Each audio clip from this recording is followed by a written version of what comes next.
Anger over high gas prices in Annapolis. Good evening. This is CTV News. I'm Patricia Vallone. Thank you for joining us. Well, the average price for a gallon of regular gasoline in Maryland today rings in at $3.84. That's 25 cents more than a month ago, and forecasters say prices are only going up.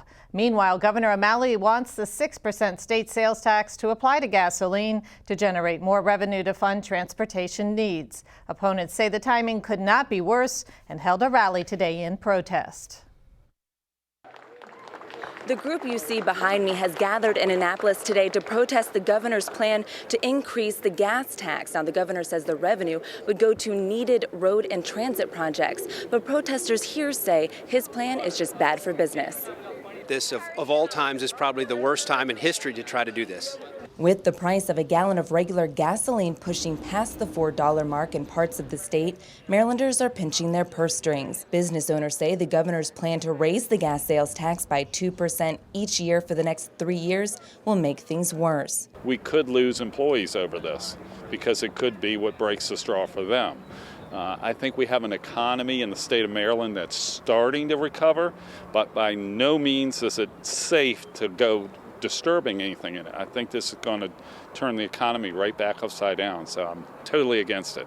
It is going to negatively affect every business, every person, even if they don't own a car, because everything we buy and use, all of the goods and services that we use are transported by a vehicle of some sort. It would affect every single person in the state. But Governor O'Malley says the state can't keep up with failing infrastructure, and the millions of dollars in revenue generated would fund transportation needs.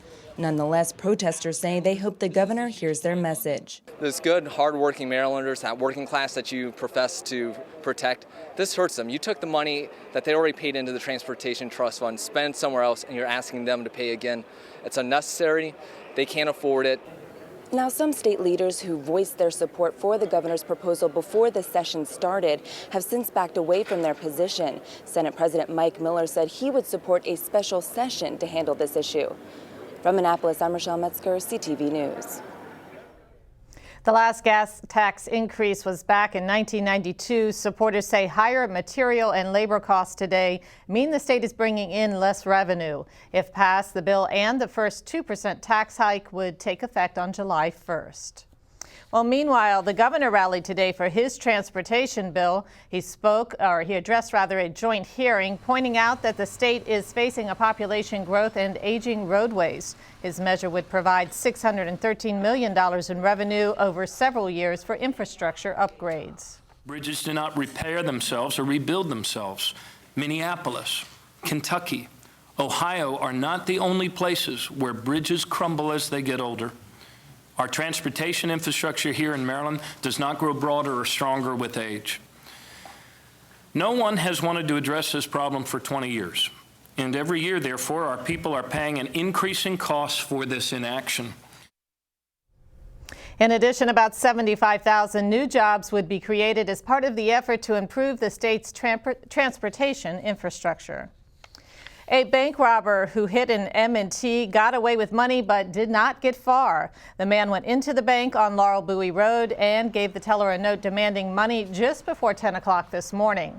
Though he fled the scene, police were able to nab him and recover the cash. Units responded. A lookout was put out for a green Toyota, and a unit was able to locate that vehicle on 301 South. Subsequently, the unit was able to make a stop and apprehension on 301 South, just short of Mitchellville Road. The arrested was taken into custody without incident and then turned over to Prince George's Robbery for further investigation. Police say it's too early to tell if the suspect is connected to other recent bank robberies in the area.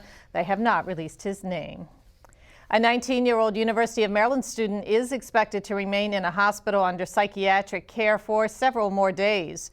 Alexander Song threatened to go on a shooting spree on campus over the weekend, but police were able to stop him after receiving a number of tips about his online messages.